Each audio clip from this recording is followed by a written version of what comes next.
Şok, şok, şok. Yeni evimdən sizi salamlayıram. Usta yaxşı ki bizim dili başa düşmür. Yoxsa indi danışacağım mövzu qadın adına da, müğənni adına da, ana adına da ləkə gətirən, bizim sahədə özünə müğənni deyən müğənniciklərdəndir. Bəs mən deyəndə ki, ay müğənniciklər, bizim sahənin adına ləkə gətirib də evli kişilərdən pul müqabilində bədəninizi satıb da bir doğmayın dədəniz yaşda kişilərdən.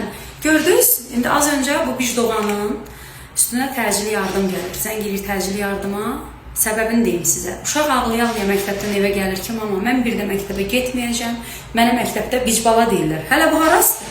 Hələ sənə universitetdə də deyəcəklər, ailə quranda da oğlanın valideyni maraqlananda ki, kimdir deyəcəklər falan kəsin bici. Bic, bəli, sən bicbalasan, bala, yazıq uşağın nə günahı var ki? Və belə əxlaqsız müğənnilərə ruslar tualetdir, türklər metraz, Azərbaycanda fahişə deyirlər. Fərqi budur ki, bu pullu fahişədir. Ona görə çox bəzi insanlar ona yaltaqlanırlar ki, qismətdir, həyatdır, indi Allah belə eləyib də, Allah eləməyibdir. Allah niyə elə eləsin ki? Yəni bu fahişədir, sən bilirsən, sən özün də qəşəng bilirsən, sən pullu fahişəsən, pul qazanan fahişəsən, ona görə sənin yaxın ətrafın heç nə deyə bilmir sənə, çünki hərəsinin ağzına biraz yal tulluyursan.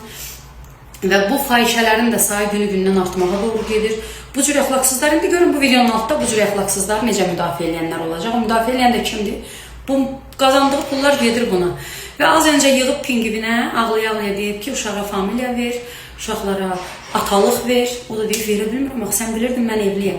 Bəs sən bilmirdin ki, bədənini satanda pul müqabilində dədən yaşda kişiyə, bilmirdin ki, bir gün belə olacaqdır. Bu yaxında da nəslində bir kişi var imiş. Ürəyi yatdı, öldü, dedi ki, mən bu pozorla yaşaya bilmərəm. Bu nədir? Bu əxlaqsız bizi rüsva eləyib hər yerdə. Gəlir Rusiyada burada əxlaqsızlıq eləyir.